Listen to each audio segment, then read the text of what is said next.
Hey, hosa. Is Mr. Caitlín na Gaeilge fádraig.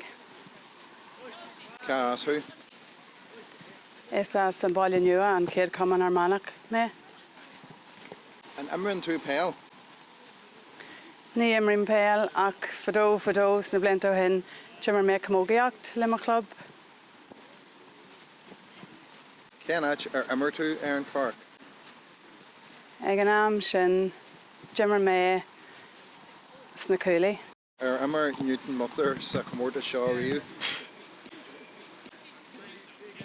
Bhí an talinn bhí méid an seo an bblion se caite ag imirt in san chomórtas seo agus na blianta roimhe sin freisin.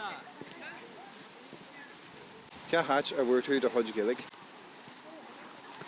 Tá an tá orm dóla mé mo chuid Gaeilge nuair bhí mé ag an bhanscoil I Roslia.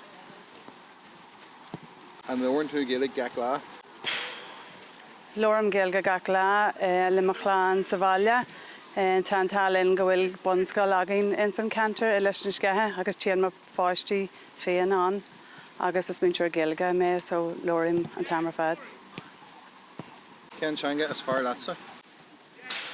Gan dait is éhín lam an Gaeilge is teanga iontach é agus is batha teanga I a labhairt.